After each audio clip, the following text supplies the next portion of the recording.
tends to get in the way for all of us is if we hold inspiration as something special. Like some people have it, some people don't. Like I need to do something special to have more inspiration stir in my life.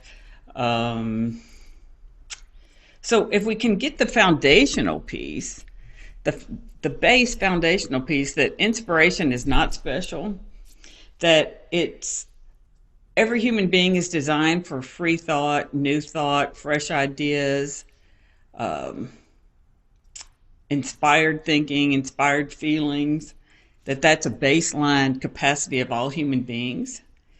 Sometimes that helps us lay down a little more of that uh, of that mindset that it some people have that I don't, that it's a gift given to some and not to all. So I think it's so important to see that it's ordinary, it's everyday, it's routine. Everybody's got it. Bottom line. So so that part I want to play with inspiration. And then to also take a look at how it feels when inspiration comes in. Okay? So if you'll kind of reflect back, some of you talked about waking up this morning and feeling inspired. So I want you to just kind of reflect in this moment when you've gotten a fresh inspiration and what it felt like. And I would love to hear from everybody what it feels like when fresh inspiration comes into you. You know it. So if you've got a word that comes to mind, what is it? Or two or three. Let me see if I can unmute you. Hey, old next door neighbor. Yeah, do you remember me? I wasn't sure. Okay, I snuck on. Oh, thanks. I miss you and your mom. I wish y'all were still in the I'm neighborhood. in Austin, Texas now. Oh, you're in So Austin. Oh, nice. I'm like back and forth, 50-50. Oh, excellent. Excellent. I love that. So let me unmute you guys and I'll make sure I get. All right. So when a fresh inspiration comes in, I want you to identify for you what that feeling is. Spacious Okay. Okay. and excited and motivated. Mm-hmm. Mm-hmm. Anybody else? I would say curious. Curious is a great another one. Another one. To me, it's almost like spiritual. I feel like an uplift, that like a presence to it. Yep. So so as we kind of Celia, did you have one? Well, I was going to say open, but I liked spacious better. Yeah, I'm kind of getting really. What's curious these days is I'm finding how like with my clients, when somebody has a shift in consciousness, it's almost default that the word spaciousness comes out. You know, once there's a shift in consciousness, or somehow there's space or spaciousness that wasn't there before, and I think that's indicative of something falling away Yeah. and fresh understanding coming in. Because when you understand something in a new way, you it's really hard to see it the old way because you have an entire new level of understanding. Hmm. So clarity is a word I'd add. Spot on, spot on. I think with that clarity too, Trudy, it's kind of like at those moments, at clarity, it just doesn't look that difficult, does it? That is true. Like, what was I thinking this was hard or, yeah, that's absolutely true. Yeah, and not complicated either. Yeah. Well, it's usually at that point surrounded by a lot of enthusiasm in my case. Yeah, I get real excited about it. Exactly. Usually Exactly. happens in the shower. right, I'll do this. I'm back. Okay. Yeah, Thanks. and typically in the shower, uh, for me, it's driving. Like just to get on the road and drive, my mind clears just at that same time. I love that. And like on vacation, because you give yourself the opportunity to um, take time off from your routine concerns. And when we're on vacation, there's that sense of spaciousness that seems to keep coming up too, because all of a sudden we've let ourselves unhook from the things that typically weigh heavy on our mind. So, what I think is really like a step one in living a more inspired life day to day is to get really acquainted with that feeling. Because I know in life, this is the way it looks to me these days. I can trust a feeling a whole lot more than I can trust uh, mental feedback. Mm. You know, to me, that's an indicator of truth in life, as that looks to me. It's like, so the feeling of inspiration that comes, you have a sense of that. It's not so much an emotional feeling, but it is a sense of fresh, a sense of spaciousness, a, a sense of clarity, a sense of ease, a sense of a lilt, you know, in your being. So uh, get a start to get a feel for that because that's the nature of life. You know, the nature of life, inspiration is the nature of life because new is being created all the time. Life is continually moving, it's never stagnant. So um, it's a dynamic, alive, moving existence. It's like energy moving. Mm. You know, I we all agree. get that energy moves. So the notion of uh, movement in life is synonymous with energy because it's alive. So with inspiration, we have this good feeling. We have this natural feeling. It's an effortless feeling. It's so rejuvenating to get fresh inspiration. And so now that we've established that it's not a special something, it's just being open to life. It's nothing you had to do to get this freshness. Demystifying the notion that it's I didn't get in that line when I was born, or not me, or my sister has it, and whatever, you know, all of that. So it's natural, it's organic, it's easy, it's effortless, and we basically have the opportunity to shift our um, frequency to continually stay oriented to that versus this is what I love about this conversation is we naturally and effortlessly get these inspirations and the leverage for human beings if we understand the system more, the leverage is in kind of being the witness to when the inspiration comes in and what happens next. Okay, Yeah. so Yeah, that's just great right there. Yeah. I don't know what happens to y'all, but as I've been watching this, like inspiration comes in, and then here it goes into the so-called earthly committee of life. I call it the feasibility committee. That's good. Yeah, so the window of opportunity is like inspiration's coming, but we have, I'll say, not unconsciously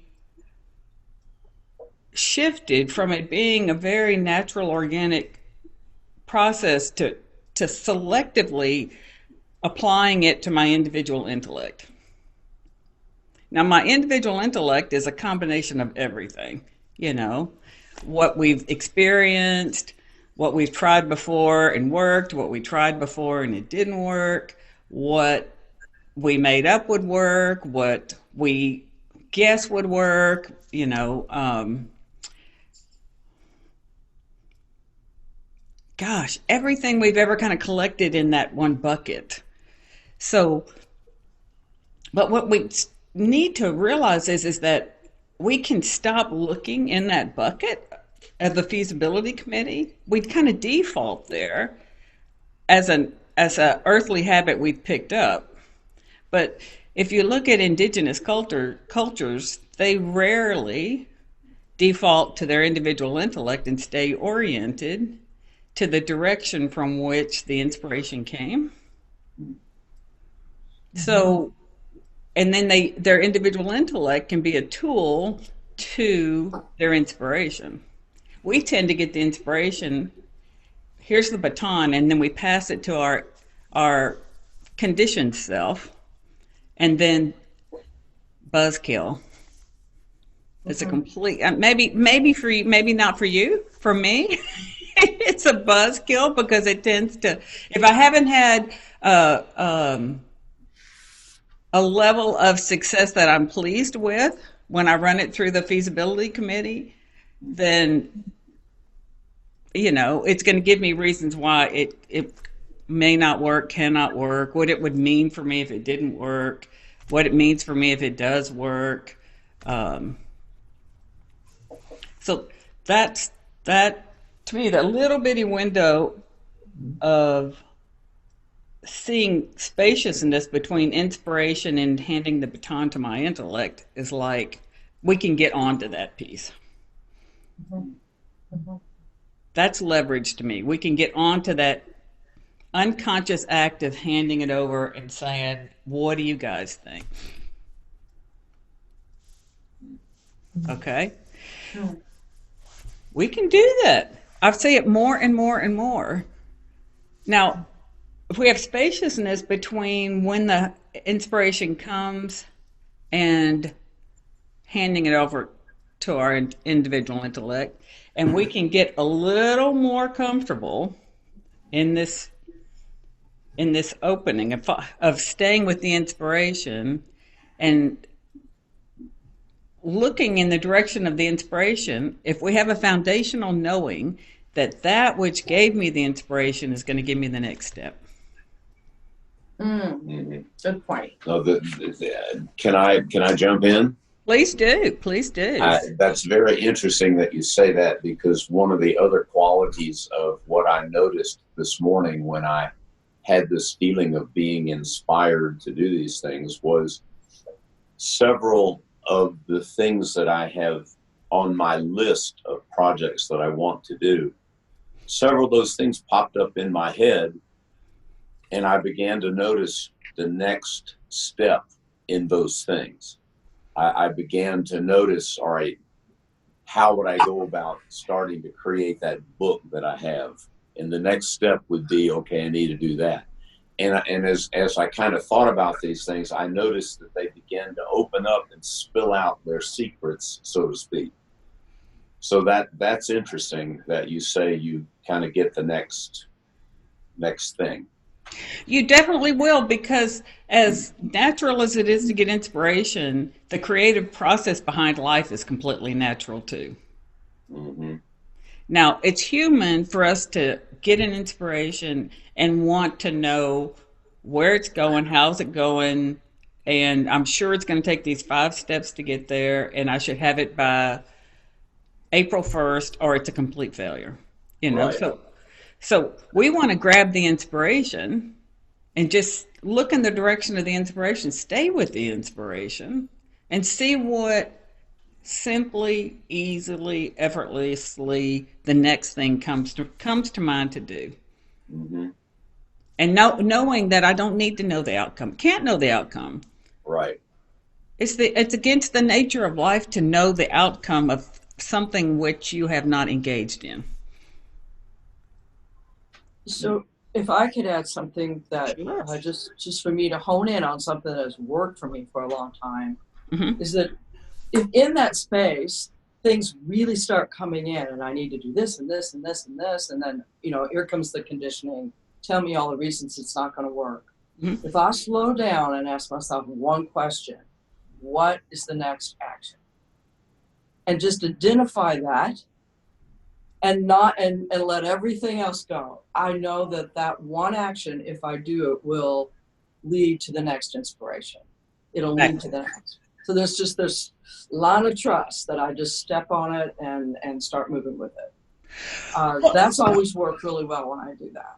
Well, Trudy, I think you can give up the concept of trust because that's just the way it works. Yeah, got it. I got it. I really love that part of your conversation here. It's really getting like it. This is just how it works. It's not anything exceptional. I completely hear you in that. And it's all divine.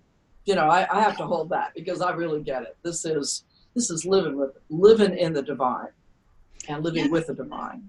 And that's never not supporting us. Ever. No, I feel like as long as your heart's beating, the presence of an intelligence greater than my own is on the scene. Right. And maybe even past that. Yeah. Yeah. I don't know what happens after if my heart's not beating. I guess I'll have to live to tell the tale, or die to tell the tale. But I don't know what happens at that point. But there's a presence of something greater than me because my eyes are blinking, my heart is beating. There's something causing this, meat suit or meat bag, whatever you want to call it, to operate and be animated and to move through the world. Yeah. So, and to your point, Trudy, it's like when we do kind of sometimes open those floodgates, or we open those gates of going, okay, I'm kind of curious about living with more inspiration. And letting inspiration be the fuel versus fear or limitation or the earthly stuff, the kind of the stuff that's humanly tainted with, like that could work and that can't work. The whole notion of right and wrong, good and bad, can and can't. That to me is of the earthly mindset, Right. Yeah. So as you open that channel and more inspiration comes, and we're looking in that direction, you might absolutely get flooded with, oh my God, all of a sudden the gates of possibility have opened and you're like, oh God, it's all too much. It's all too much. And it's like, do whatever comes to mind, occurs to you individually, make a list or relax and just see what else comes, because that which comes in and kind of takes legs or starts walking could be 5 things, could be 1 thing. Just kind of be open to what occurs to you to do next. And you can't do 5 things at once, or you can't do them well. And it's really not fun. What'd you say, Celia? Are you sure? I think we as a culture have been given a gold star if we multitask, but I think it's not good. I agree. It kind of deflates Yeah. my experience of life because I'm just not in the moment. I'm in all kinds of places doing all kinds of things, but I'm not in the moment of life where really life is happening. Otherwise, it's happening in my head, and I don't know about you. That's kind of like a year-round spook house. You know what I mean? It's not happening in real time. So, what are you thinking, Trudy? I'm just laughing. You tickle me. It's much scarier up there than it is in real life for me. I didn't realize it. I thought truly, I lived the greater part of my years as being a risk manager, It was like I never took an action before I could really evaluate the risk. And it's so crazy now because it was all made up risk until it happens. You don't know what the risk is. Wow. So I was like, God, why didn't I go into risk management? I'd have that PhD or whatever. Because I would examine all possibilities, and then I would get on board with the notion that expect the worst because then you won't be disappointed. It's like, that was not a fun existence. Wow. Well, but I sure thought it was. I thought it was a smart way to do life because it was, and it really was an existence based in fear, not in inspiration of like going, whatever happens, I'm golden. It'll either give me what I'm pointing to, or it's going to give me something better. Mhm. And if I fall on my face, I have the wherewithal, the natural resilience to come back up. That it's not because I did it wrong or I didn't have what it took, or if I was a better human being, none of this would happen. It's like no, no, no, no, no. All that was made up too.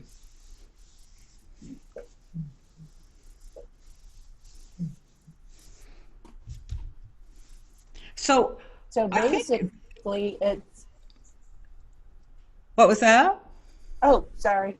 Oh, what'd you say, Jean? So basically, it's hard to, sometimes it's hard to or you have to realize when certain things, when you have a thought and you realize that it's just like conditioning or like something instinct, and it's like that fixed mindset, and you have to realize that to get more into the mindset of like exploration, or what is that what you're saying? Like Well, I think that like keep it, what was that? like keeping it, like recognizing that fixed mindset from conditioning and all that, and like redirect it toward like end of like exploration of things, or is that what you're saying? Well, I'm saying it in a way of like going, okay, as human beings, we all have conditioned thought that comes on the scene. We all do. It's all of us have different conditioned thought, but we all have conditioned thought that comes on the scene. Mm-hmm. Okay, so the part being that to kind of get onto is like just knowing that that's going to be like a first responder, especially for anything new that comes in. Human mind just wants to grab it and try to categorize it into the Mm-hmm. library of data that's already there. And it's like if we get onto that as what's happening, that's where the space between the inspiration and the believability of feasibility comes on. I don't care what shows up. I don't care what shows up. It's just getting aware that there's just a round of habitual conditioned thought that can show up, and that's all that it is. We tend to think that Mm-hmm. that conditioned habitual thought is life giving me feedback, and that's not life giving you feedback.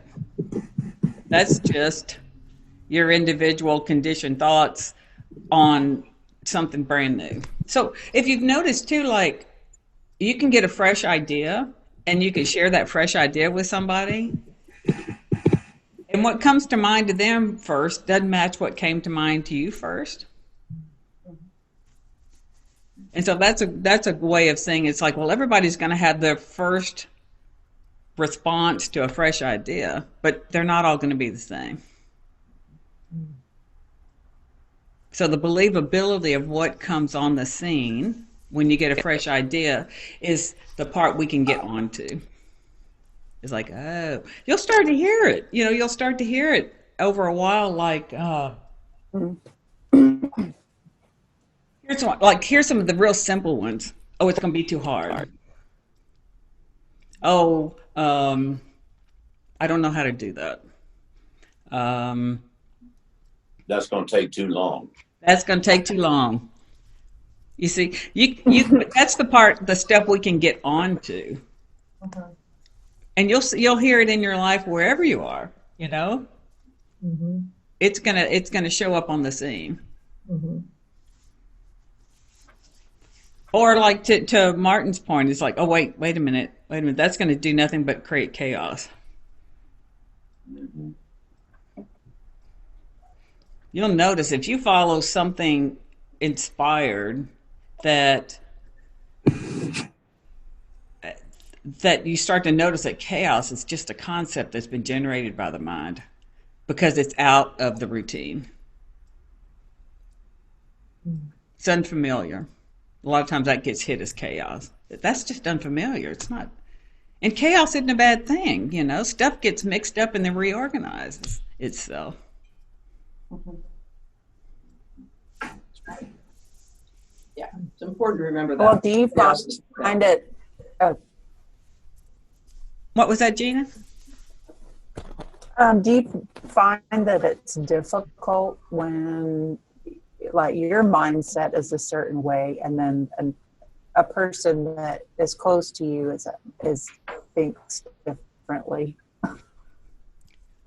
What do I find difficult So, about like being around someone that has a different mindset? Is that what your question is? It kind of broke up. that doesn't see it from the like the openness side, and has that really doubtful questioning Mm-hmm. And you about know, are the more conditioning. what? Yeah, are they in their innocence? They don't know that that's not feedback Mm-hmm. from life. You know, we're Mm-hmm. talking now about it, really starting to realize that it's not the feedback of life. It's just the feedback of my experience, the feedback of Mm-hmm. my fears, the feedback of what I was told. And so in that place, you can, if you can start to realize that they're doing what comes to mind for them is coming to mind for them as innocently as it comes to mind for us. But hopefully, in a conversation of Mm-hmm. this, we raise our awareness that it's not feedback from life. It's just feedback from my conditioned self. And what will happen from that side, Gene, if as we get on to what dampens our own inspiration, that there's going to be spaciousness in there to even hear what comes to mind in those conversations with people that are seeing it the way they see it. You'll find new language, you'll find new ways to share, you'll Okay. find new ways to, because they'll get trapped in what they think is absolute truth, and then we get trapped in our thinking of we think they're impossible and they'll never understand, and that's our own trap. And then we stand in the space of being stalemate, you know, and we want the spaciousness to see what Mm-hmm. else can come on this particular situation. Then you stay curious. I say curiosity is one of your best um, writing companions in this life. If I really make up, I really don't know what I'm talking about, the door's open, you know. Once I label X so and so as impossible, it's a done deal. Mm-hmm. So you can keep that line of inspiration open because it's going to carry fresh and new on any topic you want. Any topic that you would love to see something fresh on. If you can continually look in that, you know, kind of look in that direction versus looking in the direction of limitation. And that's another way just to play with it. Going, if you do a gut check and it's like, won't work, it's like, I'm not, I need to look in the other direction. That's not helpful. It's not even juicy. It doesn't have that feeling of inspiration when we look in the direction of can and can't, right and wrong. You'll get used to that feeling, that party pooper kind of flat, no juice for life feeling, and you're like, oh, I'm looking in the wrong direction. So, the other thing that I think is so helpful to see, which is kind of clever with inspiration, is um, knowing that inspiration is natural. It comes to us effortlessly. That if it feels like, again, kind of going by the sense of the feeling of it, if it gets to start feeling like I'm striving on it, I'm working too hard on this, I want you to get a feeling of like striving is going to go give you exactly the opposite to what inspiration is, the feeling of inspiration. Because you have to work to strive. You have to put out effort to strive. Now, that doesn't mean we don't work hard. That doesn't mean we don't have a lot of fun working hard. But when you can be working hard on something that you're inspired to do, and there's something that's carrying you. So it's not opposed to efforting, or working hard on something you're inspired to do. It's not, because a lot of people will say, "Oh, you just want me to be a sloth." It's like, no, no, no, no, no, no. I want you to engage fully with what you're inspired to play with. But if it goes into a mind game of like, I got to strive to make this happen, you're working against your inspiration versus in support of inspiration. Striving kind of goes back into that. I'll say like into the conditioned mind that I have to strive to make something happen. It's like, no, no, no. You just have to engage. Just show up. Do the next thing that naturally occurs to you. And by engaging, the next step will come. But you can't sit in a chair and plan it out. You have to engage to get the next step. Whatever little it is, it might be pick up the phone. It might be send an email. It doesn't have to be. It's just you just have to engage to get the next step. You have to engage with the inspiration. Otherwise, it just gets dogpiled with limitation. So I'd love to hear if anything is stirring in your head on this or a question. Engaging with the inspiration, that strikes me. I'm still swimming in that, and it's a positive reaction to it, but it's a good one to think about.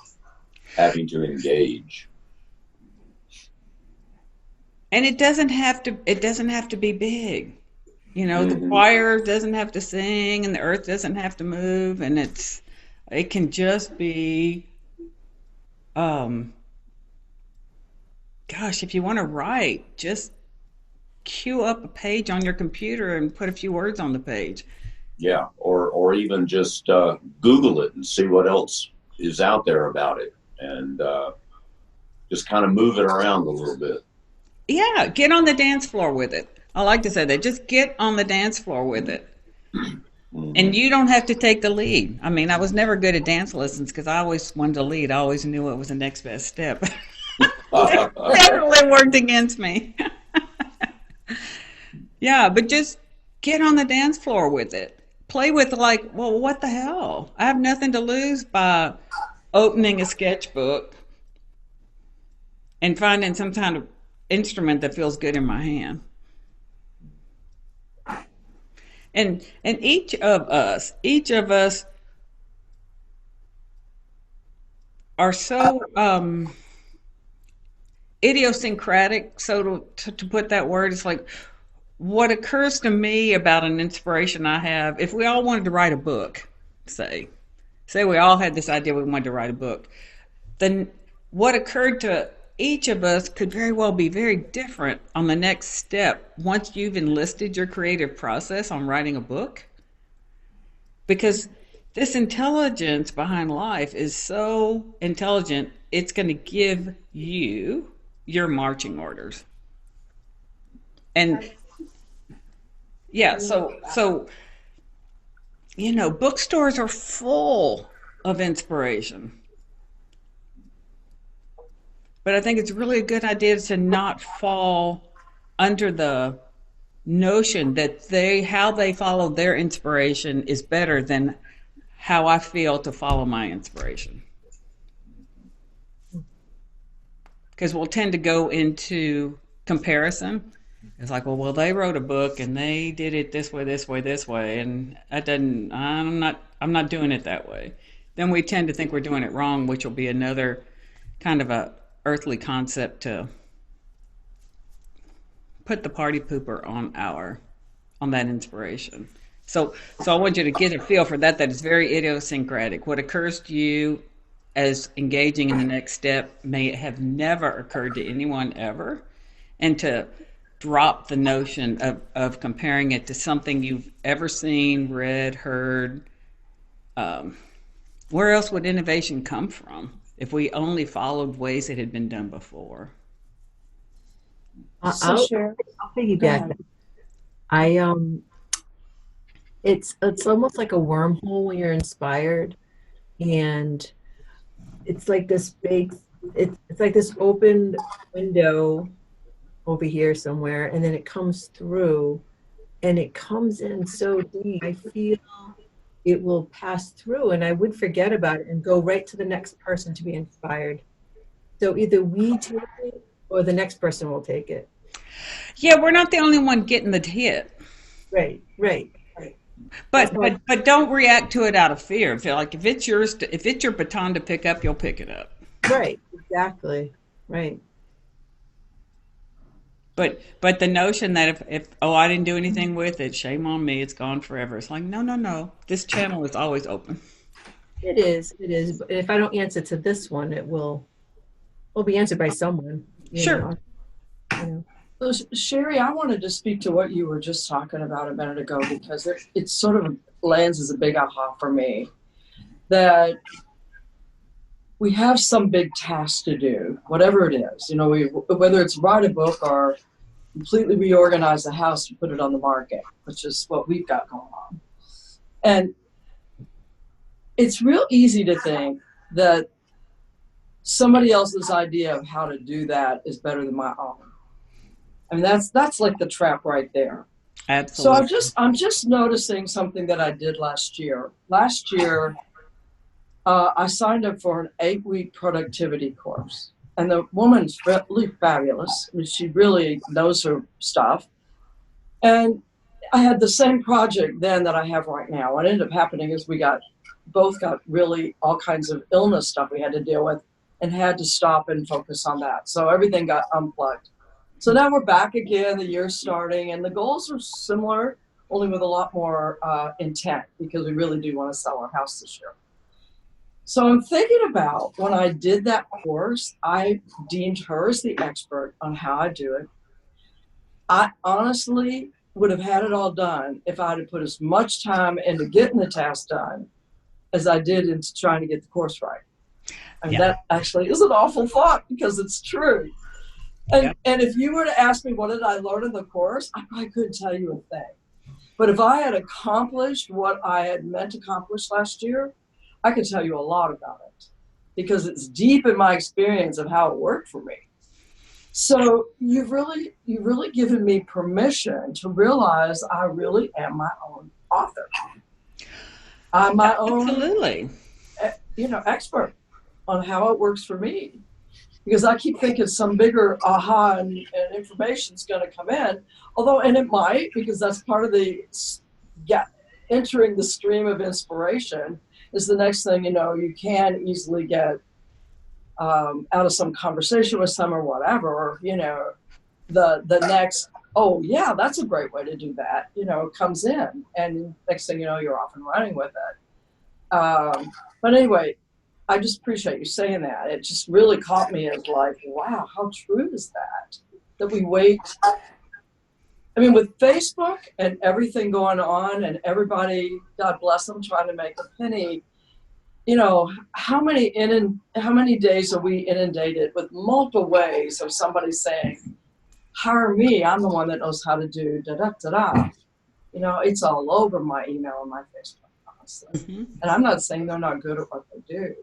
Oh, by all means. But if we foundationally know that we have our own creative process, we can enlist at any time for anything, then we don't elevate other people. You know what I mean? Or just, it's like, wait a minute, I've got the same thing they've got. I've got the same three-pronged plug to divine intelligence that anybody else does. They're doing it. They just wrote a book on it, or they just posted a blog on it, which is all great and wonderful. You can play with life any way you want to play, but there's not a hierarchy of spiritual intelligence. Somebody may have more trust in what comes to them, and I might guess mine, doubt it more, but no, you can enlist your own creative process, and I think that's so helpful. Going, wait a minute, I can put all that aside, and to that point, Trudy, is like anybody's aha moment was an insight that came to them. Right. And that's not a special thing. That's ordinary too. Insight is ordinary. Completely ordinary. But when you get an insight, I love that quote, because Ram Dass is passing, everybody in their world has quotes around there. But that one quote about, this is my paraphrasing it, if we cultivate our listening, everyone's a guru. Because you'll hear truth everywhere. And that's going to match what's stirring in you to be born. Well, Martin just made an interesting comment in my ear. He said, when you were talking about the experts and they put their stake in the ground and the shingle out and they say, I am the expert on this now. The one thing he just said is, well, they're doing it and I'm not. And that space of where we have the inspiration, but we also notice we're not getting it done. That's, to me, an easy trap to be in, one that I find myself in often. Sure. Just organizing it all, and that's not to say that there aren't people that have great ideas on how to do that. Organizing it all so that you.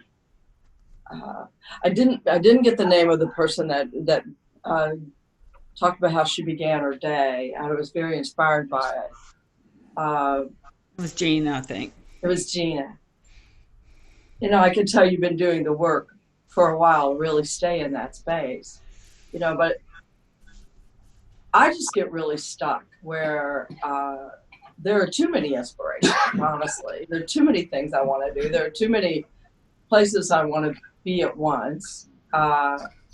Too many things that light me up, I get enthusiastic about. I mean, who would ever thought that we'd get to say that there's too many, for goodness sakes, But that is how it feels. I get overwhelmed by all of my inspiration. And then things that really do need to get done just plain don't. And I've had to actually put some boundaries up these couple months in order to make real time for things to get done. It does take time. But Trudy, I want to point to the fact that at some point in time, it occurred to you and it made sense to put a boundary up. Yes, that's right. Okay. Like to not go someplace I wanted to go. Yeah, that's perfect timing. That's complete perfect timing. It's like, please don't let the mind come in and go, well, I should have done this 2 years ago. Oh. Right. It's like, no. Let as much of that not grab your attention and be just right here. Like we were talking about at the very beginning of the conversation about how different things look when you gain understanding, i.e. have a shift in consciousness. Right. It just doesn't look the same. So no harm, no foul. You couldn't have seen it before the moment you saw it. Right. It's absolutely true. Yeah. So just start. Yeah, that's part of the conditioning, isn't it? That we want to just get that bad out and start beating ourselves. Right. Exactly. Absolutely. Exactly. And I also say it's the conditioned mind. And I'll probably have to. I really feel kind of inspired to do a conversation on this, on the concept of overwhelm. Oh, please. That's just the conditioned mind. That is the hardest one. Well, if everybody's is different. Yeah. Everybody's stuck is a concept of the mind. Overwhelm's a concept of the mind. Same, right up there with it's going to be hard, or I'm going to lose all my friends, or whatever. There's all that. It's just It's concepts been of outcome from the mind. it's been done before, so I can't do it. Totally, totally. Who needs another book on the shelf? I can hear my grandfather talking now. Limitation, limitation, limitation, limitation. So get a feel for anything that comes in with that feeling that is, if it is the opposite of your words of inspiration, how it feels, you got to know you're in stale territory. Overwhelm. You'll see the feeling of overwhelm. You can sense the feeling of it's all been done before. Oh my goodness. That just goes against to me, the natural order of life. Potential possibility, potential possibility, potential possibility. Just to go back, get the feel. Get the feel for inspiration. Your life is going to feel better more of the time. Because won't be drinking the Kool-Aid of our conditioned mind so much. We feel freer, we feel more hopeful, we feel more enthusiastic about life. Because that's really the true nature of life, so it feels good to be aligned with what's true. I have a question. Please. Okay, so is it Trudy? Yes, hi. Who is up in the top? Oh, you said you have too many ideas and you're overwhelmed with that. Is that like you have too many inspiration ideas, or you have too many focused on responsibilities? I really think it's too many. Overwhelmed with I really think. responsibility? Thank you for asking that. I really think it's too many inspirations right now. Honestly, there's so, and because there's the responsibilities and they're their own thing, but I get so alive with things that I want to do in life, and each of them have a different track to go down, and I honestly get paralyzed by it. I have the same thing going on. I get afraid that if I put even, well, I'll give a very tangible example. We went, Sherry, I don't remember what month it was now, but it was a few months ago, and we had to be in Houston for something else, and we got to do a painting workshop with Sherry. Well, if you'd heard me walking out the door, I couldn't wait to get home to get that very painting I was working on back up on the wall and do it, right? I came home to so many other responsibilities, but also inspirations flying in, and the holidays, and opportunities to do things with friends, and opportunities to heal relationships. I mean, so many things happened, and it truly was a remarkable holiday because I gave in to so many of them. But there's no way that to me to take the inspiration of the painting, I couldn't even get the paint organized. I didn't even have the paint. I couldn't find a spot to do it. It just wasn't working, and I had to let go. Now, to get to that decision to let go was very, very much engaged in my overwhelm about it all. And giving in to my friend who said, come to New Orleans with me, and all these fabulous insights about why we should go, and we did, was really kind of a life-changing moment of all the things that equal for us to do. Very much investment in an investment, as the person said, instead of waiting for a resolution and a declaration about it, we just went out and invested in relationships. It was very much God, so an fun. inspirational and spontaneous trip. Yeah. So to speak to that, so if you could take it off the plate about how you didn't enlist in painting, Right. you'll see that you were much more living life in the moment where inspiration resides. Absolutely true. Absolutely true. And thank you, Sherry, because I get into this people-pleasing thing. I don't know if other people have that going on, and that word of I said I was gonna, to someone, and then I struggle with that because I people-pleasing just takes out my lights all the time, and I'm very aware of it, and really been working on it even with a therapist. I mean, it's just Well, people Trudy, pleasing is a struggle. Trudy, so that, I think the many styles of camouflage that Yeah, our conditioned mind comes in, like I'll even, like that whole thing about like I said I would. Um, I said I would at the time, but it didn't work for me now. yeah, You see what I mean? So I mean that's another one of those things, one of those conditioned ways. It's like, yeah, you're an honest, straightforward human being, but what made sense to you at one day, when it comes time to do it, may not make sense.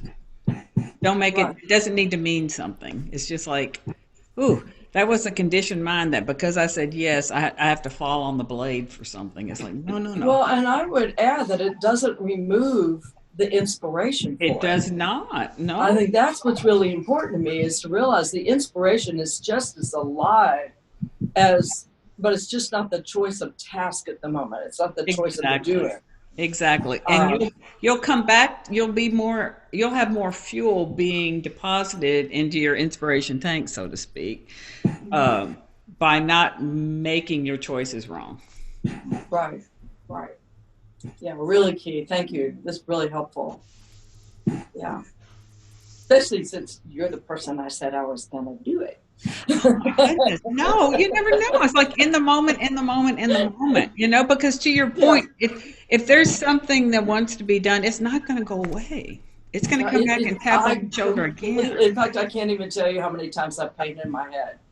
When I'm sitting in an appointment, or I'm even in the middle of the night, I'm painting in my head. It's like it's so alive in me. It's just not coming out of a paintbrush right now.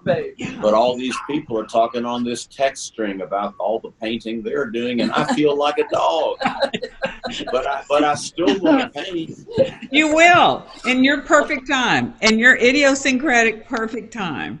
Right. But I don't, Gina. I don't know if you do process painting with Sherry. Have you ever Oh, done process? she was in Taos. Oh, she was in Wow. town. Okay. Well, so see, to me, the process painting becomes a practice of the very thing you're talking about, Yeah. because we're painting just to be painting for ourselves, or for honoring that inspiration. I mean, it's just one act of honoring it, and it's not for anyone else. It's not for anyone's agreement or disagreement. It's just such a free place, and it's practicing freedom.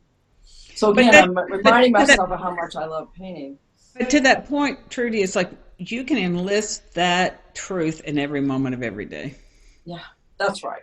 It's like, and I think I really saw that the last time I worked with you, because I see the merger of your coaching work and the merger of your of the painting. I see how they both feed each other for you. I'm starting to really hear it in your very specific words of how you speak about both.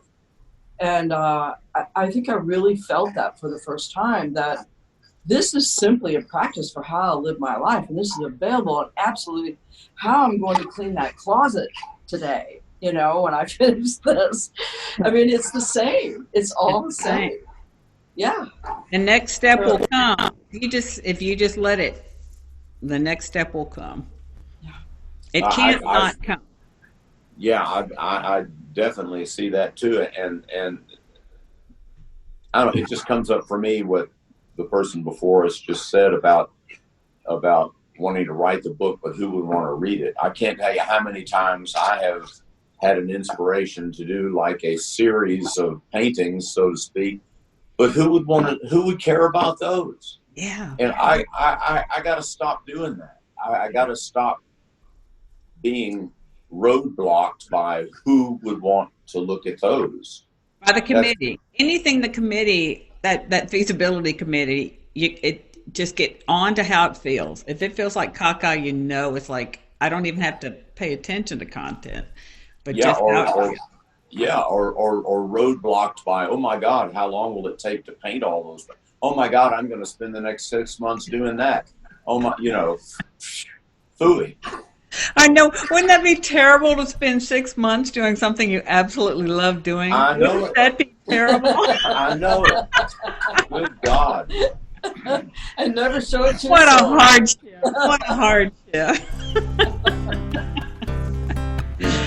All right. Well, I can't thank you all enough, Matt. It's great to see you. I'm so Thank you. glad that y'all all came to the call. Gina and Leslie and Christine and Trudy and Martin, and I think Celia left. But thanks so much for coming.